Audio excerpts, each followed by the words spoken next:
엄마 또 줘. 우리 시대 엄마들은 아이와 어떻게 놀이를 하며 시간을 보낼까요? 어떡하지? 오명희 씨와 아이의 놀이 시간을 함께 지켜볼까요? 아이 앞엔 끊임없이 다른 장난감이 놓여집니다. 엄마한테 줘. 모두 아이의 발달에 좋다고 하는 장난감들입니다. 아유. 막 엄마들 사이에서 국민 장난감이래 막 이러면서 다들 사주는 분위기예요. 근데 저도 이제 그렇지만 그런데 이제 조금 혹하기도 하고 특히나 이제 전집 같은 거 있죠. 애기들 뭐 생후 100일 때부터 시작한다고 그러는 것들도 요즘 많거든요. 문제는 두 사람 사이에 놓인 장난감이 엄마와의 자연스러운 접촉과 상호작용마저 막아버렸다는 겁니다. 뭐라고 놀아야 되지? 그러니까 애기 때는 그냥 이렇게 저만 빤히 보고 있고 하기도 했었거든요. 근데 지금은 저랑 1대1로 해서 뭔가 이렇게 놀고 그런 적도 없었어. 이것이 과연 오명희 씨만의 문제일까요?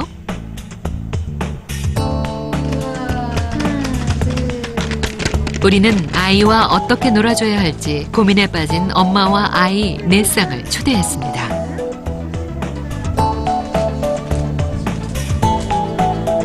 먼저 자연스러운 놀이 상황을 지켜볼까요?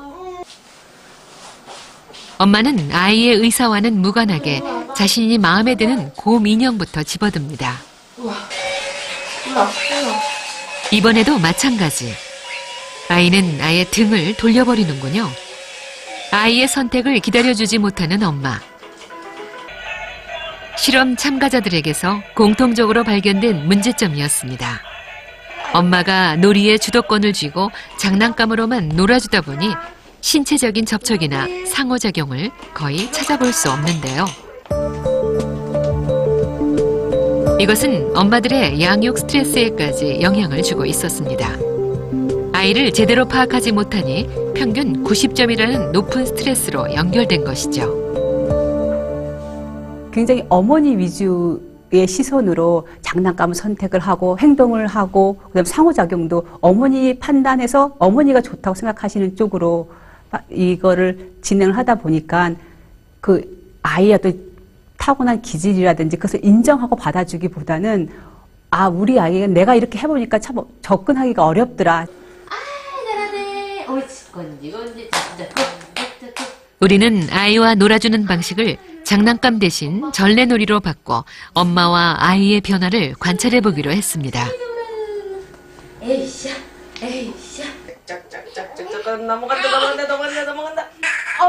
접촉과 상호작용이 활발한 전래놀이를 하루 90분씩 2주간에 걸쳐 꾸준히 했을 때 과연 어떤 변화를 보이게 될까요?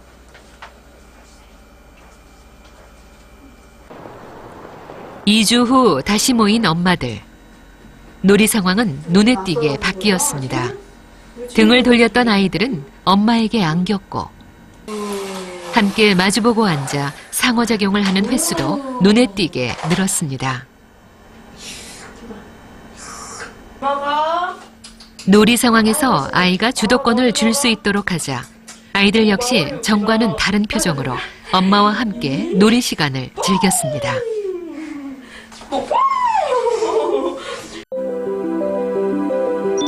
모자 상호작용 지수에서도 분명한 변화가 관찰됐습니다.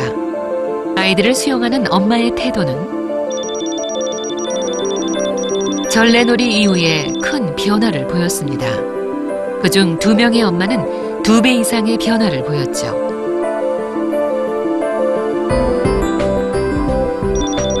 이번엔 아이들을 살펴볼까요? 아이들이 엄마에게 주의 집중하는 횟수 역시 실험 후 모두 증가한 것으로 나타났습니다. 엄마의 태도 변화가 아이의 변화를 유도한 것이죠. 과연 엄마들의 양육 스트레스에도 변화가 있었을까요? 애초 평균 90점에 달하는 높은 스트레스 지수를 보였던 엄마들. 3명의 엄마들은 모두 80점대로 떨어졌고 한 엄마의 경우 30점이나 급감했습니다. 장난감을 아기가 가지고 놀 때 보지 못했던 거를 또 보게 돼요. 보게 되니까 또 제가 더 거기다 말을 하게 되고 눈으로 1대1로 쳐다보면서 애가 웃는 모습도 보고 이제 하니까 장난감으로 놀아줄 때보다는 더 애기도 더 행복해 보이고 저도 그 모습을 보고 있으니까 더 기분이 좋고 그러네요. 이 전통놀이라는 것 자체는 그 작은 변화를 어머니가 수용하고 받아주고 하면서 내가 이렇게 작은 것에 반응을 해줬더니 아이가 바로 반응이 오는구나 하면 그런 상호작용이 작은 상호작용이 일어나기 시작해서 거기서부터 어머니가 우리 아이는 또 이렇게 키우면 이런 반응이 오는구나 하는 어떤 양육에 대한 즐거움을 조금씩 어머니들이 체험을 하시면서 전체적으로 양육에 대한 어떤 스트레스가 경감되지 않았나 생각이 듭니다. 우리 전래놀이 속에 숨겨진 과학성 역시 흥미로운데요. 아이가 앉고 서고 걷는 성장 단계에 맞춰 이루어진 전신 운동이라는 점입니다.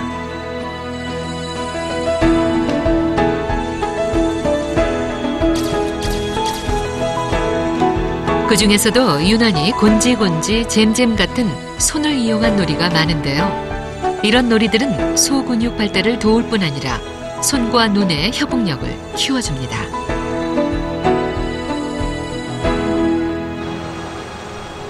그렇다면 전래놀이를 할 때 아이의 뇌에는 어떤 반응이 일어날까요? 우리는 가천대 뇌과학연구소와 함께 fMRI로 전래놀이를 하는 아이의 뇌를 촬영할 수 있었습니다.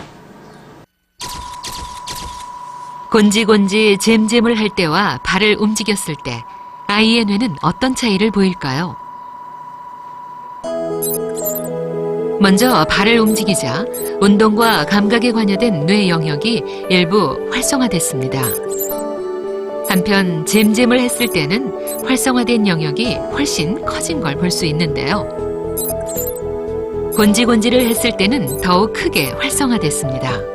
우리는 이 실험을 통해 손을 이용한 전래놀이가 뇌 발달을 돕는다는 걸 알 수 있었는데 과연 왜 이런 차이가 생기는 걸까요? 뇌에서 몸의 감각과 운동을 담당하는 면적에 비례해 신체를 재구성해보면 유난히 손이 크고 얼굴이 큰 기형적인 인간으로 바뀝니다. 따라서 손을 많이 사용하면 인지, 학습 같은 고단위의 뇌 기능까지 발달시킬 수 있다는 것이죠. 곤지곤지 잼잼부터 해서 다양한 놀이들이 손을 중심으로 한 게 많은 걸 보면 요즘의 현대과학의 호문클루스라든지 이런 지식을 가지고 다시 조명을 해볼 때 우리 선조들은 대단한 뇌과학자다. 저는 그렇게 생각을 합니다. 장난감이나 책 대신 아이들의 손엔 흙이 들려 있습니다. 전래놀이에 빠져 시간 가는 줄 모르는 아이들. 이것이 어린이집 수업이라는 게 믿겨지시나요? 선조들의 전통 육아법을 그대로 옮겨왔다는 이곳 아이들은 어떻게 자라고 있을까요? 2살 반 교실을 들여다봤습니다. 양반다리를 하고 앉은 아이들이 본격적으로 짝짝꿍과 잼잼을 시작합니다.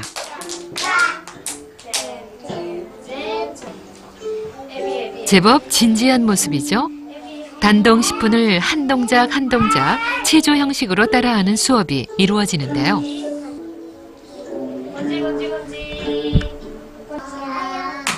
그런데 수업이 끝나자 아이들이 모두 선생님 품에 안깁니다. 잘 자라. 잘 자고 일어나서 또 놀자. 아이고 시원해. 아이고 시원해. 아이고 시원해. 아이고 시원해. 이곳에서는 선생님이 엄마를 대신해 낮잠 시간에 쭉쭉이를 해주고 자장가를 불러주며 함께 잠을 잡니다.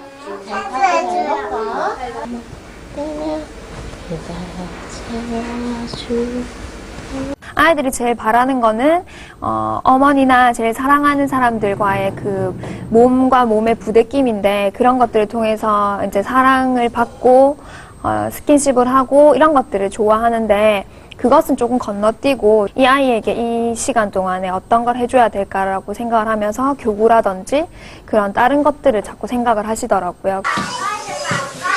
이곳에는 엄마 품에서 떨어지지 않고 주로 놀이를 통해 자랐던 방식이 있을 뿐 문자 수업이나 교구가 없습니다.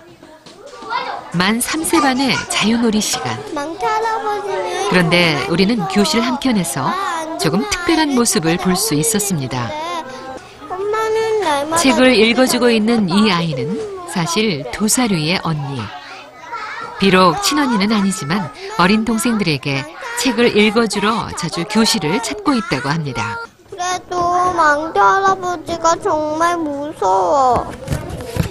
지금 뭐 하고 있어요? 책 읽어주고 있어요. 누구한테 책 읽어주고 있어요? 동생들한테. 빨간 머리에 읽고 종이접기 삼매경에 빠진 아이들 가운데에서도 동생들에게 종이접기를 가르치는 형을 찾아볼 수 있습니다. 그렇다면 이곳 아이들의 발달은 제대로 이루어지고 있는 걸까요?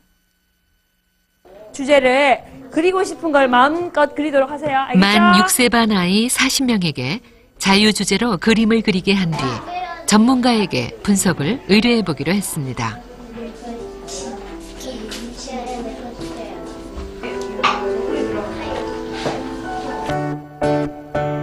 전통 육아로 자란 아이들의 그림을 분석한 결과 전문가조차 놀랄만한 결과가 나왔습니다.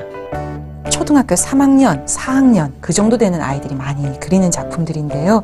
눈에 보이진 않지만 마치 엑스레이를 찍은 것처럼 땅속이라든지 벽 뒤라든지 그런 데 있는 모습들을 많이 그립니다. 만 6세 되는 아동이 땅 밑에 들어갔을 땐 이렇게 되었을 거야 라고 하면서 그린 이런 엑스레이 그림이라고 부르는 그림을 그렸다라는 것 자체가 지적으로나 정서적으로 굉장히 많이 발달했다라고 하는 것을 보여주고 있고요. 화면이 가득 찰 정도로 부엉이를 크게 그린 이 그림에는 강한 내면의 자신감이 반영돼 있습니다.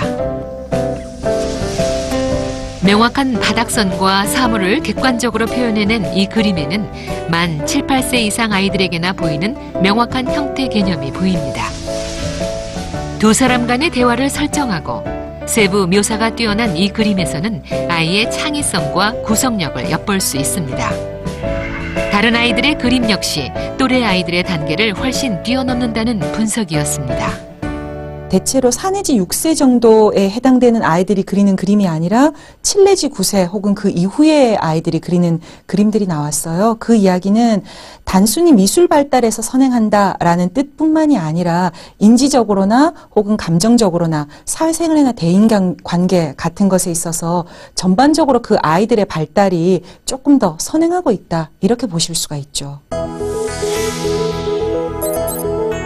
전통 육아로 자란 이 어린이집 출신 아이들을 추적 조사한 논문에서는 초등학교에 가서도 신체 발달뿐 아니라 사회성에서도 일반 어린이집 출신 아이들보다 훨씬 앞서는 것을 볼 수 있습니다. 창의성은 어떨까요? 마찬가지로 다른 아이들에 비해 더 뛰어난 것으로 조사됐습니다. 모든 게 서양껏 미국계 앞서가고 우월하다고 생각하지만 저는 우리 아이들한테 가장 맞는 양육 방식들은 5,000년 동안 살아왔던 우리 조상들의 양육 방식이 가장 맞다고 생각하고요. 그 근본에는 같은 DNA가 있다는 거죠. 그런 양육 방식을 이어져 왔던 DNA, 공통된 DNA가 있기 때문에 그걸 했을 때 아이가 가장 편안해 한다는 점입니다. 스스로 살아가는 자생력이 있어야 되고 더불어 살아가는 공생력이 있어야 돼요. 그 자생력과 공생력을 키워주는 것인데 그 원리에 맞는 교육이 우리가 옛날 조상들이 했던 교육, 그것이 사실상은 오래된 미래의 교육이에요. 어쩌면 우리는 5,000년 동안 한국인의 DNA를 통해 전해내려온 육아의 지혜와 본능으로부터 먼 길을 돌아온 것인지도 모릅니다.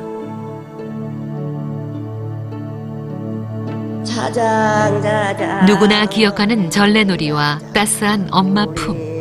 바로 그 전통 육아야말로 아이를 잘 키우고 엄마와 아이가 행복해질 수 있는 우리의 오래된 미래였던 것은 아닐까요?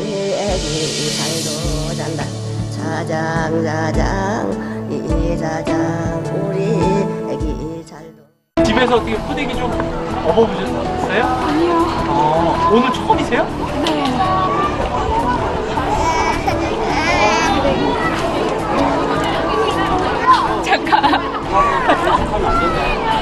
근데